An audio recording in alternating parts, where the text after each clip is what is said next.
No primeiro momento, de verdade... Qual das duas você quer responder antes? As duas. Vou começar. Não, mas tem que ir uma antes da outra. Tem o plano B. O plano B sempre existe, porque nós buscamos a capacitação de todos os herdeiros de um modo geral. Então, a primeira coisa é que o herdeiro deve ser capacitado para ser acionista, porque acionista ele será em algum momento. Ele pode não ser gestor, mas acionista sim.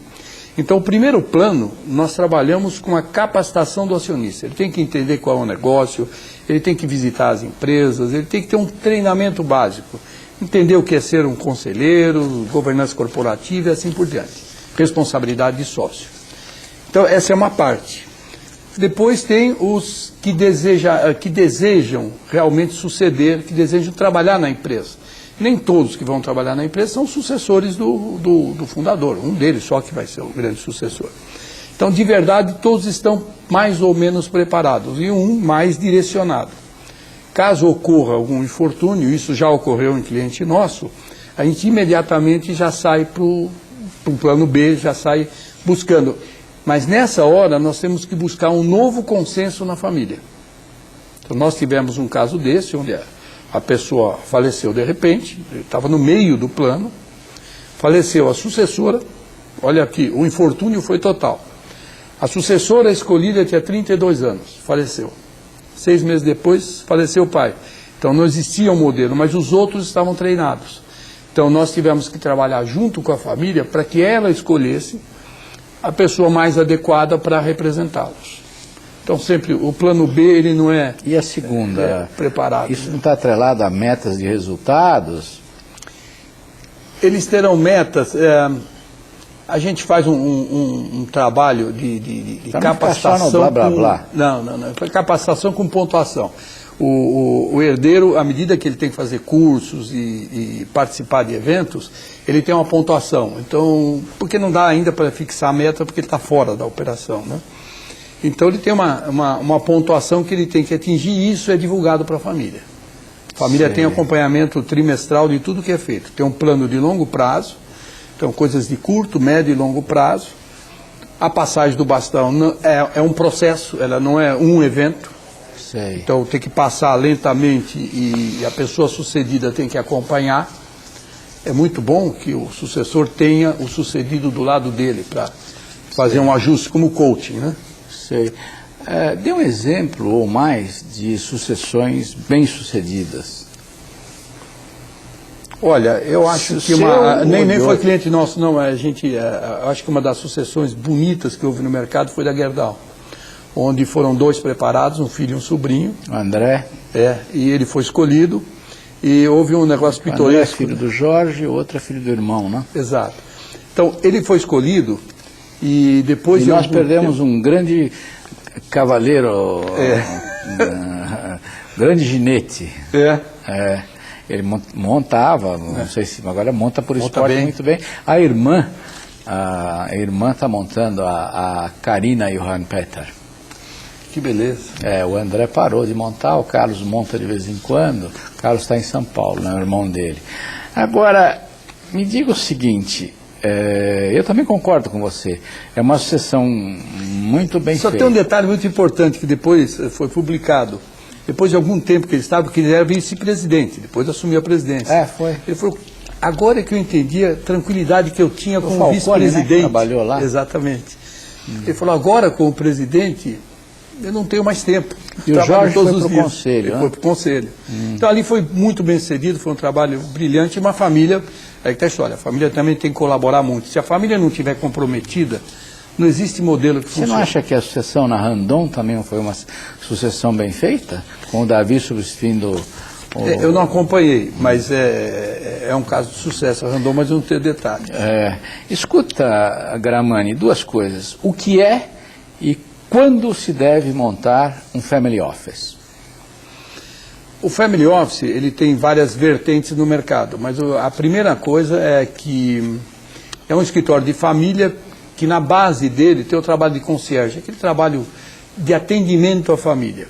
Normalmente nós encontramos esse trabalho dentro da empresa. Então, nós incentivamos que esse trabalho seja tirado da empresa, porque ele contamina a empresa com assuntos particulares, todos os assuntos possíveis. Então, a base do Family Office é esse atendimento, que ele tem que descontaminar a empresa. Então, quem trabalha para a família tem que ter prazer em trabalhar para a família, e quem trabalha na empresa tem lá as metas e prazer e remuneração adequada. Em seguida... Isso eu acho mais difícil do que preparar o sucessor. É complicado, porque o pessoal está acostumado, secretário, contador, eles cuidam das minhas coisas, mas só que isso está contaminando. Num determinado momento ele tem um trabalho importantíssimo para a empresa e a esposa do fundador quer alguma coisa, ou a filha, ou o filho, e a pessoa não sabe a quem atender. E se não atender adequadamente a família, primeiro. Eu acho bom, porque à noite, depois do jantar, ela vai falar assim: puxa, benzinho, eu pedi para ele chamar meu motorista que tinha furado o pneu, etc. Ele não atendeu direito. Ah, eu não gosto dele. E aí está feita a confusão. Então, esse é o grande problema da contaminação que a gente cita. Agora, o Family Office, ele também faz gestão, num primeiro momento, uma consolidação de ativos, em seguida pode ter uma estrutura mais evoluída, mais sofisticada para gestão dos ativos, ou com uma estrutura interna ou com uma estrutura externa de advisors. E existem os chamados multifamily offices, que de verdade o nome a gente não concorda muito, porque o multifamily office, ele nasce numa família, depois atende várias, ele passa a ser um gestor, como outros gestores que tem no mercado. Mas não bagunça um pouco? Eu acho que sim. Tanto é que eu chamo de gestores. Agora, qual é a interface entre governança familiar, search, firmas profissionais que buscam executivos no processo sucessório ou não, e governança corporativa? Bom, a governança corporativa é a mais disseminada no mercado, tem as regras de equidade, transparência, responsabilidade, etc. Isso funciona? Depois da Enron, eu acho que... tem muita falha. É necessário, eu acho que é necessário. As falhas estão na fiscalização.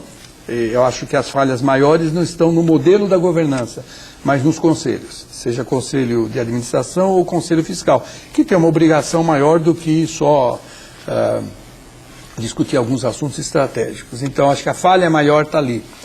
A governança, eu acho muito importante e necessária nas empresas. E às vezes as pessoas não percebem que quando eu olho a família, tem governança do mesmo jeito, tem que ter transparência, tem que ter equidade, né? Tem que ter comprometimento, harmonia, etc. Então a gente até diz que a primeira coisa que o empresário precisa quando ele vai trabalhar com governança familiar é estar disposto a implantar a democracia na família. Ele tem que aprender a ouvir. Normalmente ele não está acostumado a ouvir a opinião dos outros familiares que estão fora da empresa. Ouvir e aceitar. Ouvir e aceitar. Primeiro ele tem que aprender a ouvir, que é difícil. Depois ele tem que aprender a debater e chegar a uma conclusão. Não porque ele quer ou que ele decidiu, mas entender quais são as demandas, entender as observações. Na nossa experiência, uma coisa muito importante que aconteceu em alguns conselhos de família, é que nós notamos que as pessoas mais importantes e que questionam mais são aquelas pessoas não ligadas à área econômica. Mas tem chato também, não tem? Tem. Chato que entende e chato que não entende. Tem gente que eu estou falando de chato por ser chato. Né? O chato com de carteirinha. Carteira assinada. De carteirinha. Tem bastante. Tem, mas é que a história...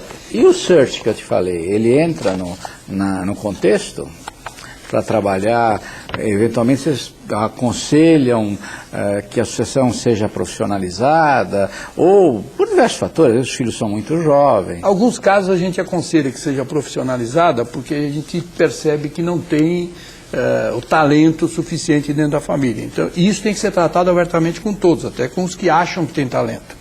Não tem alternativa, eles têm que entender. É difícil. Nós não olhamos a profissionalização como algo que tem que ser e é a solução.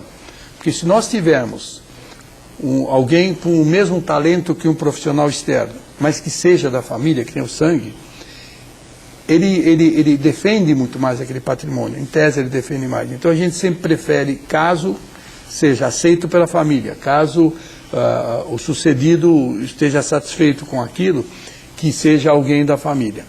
Mas que tenha a profissionalização no sangue, que ele tem que ser um profissional.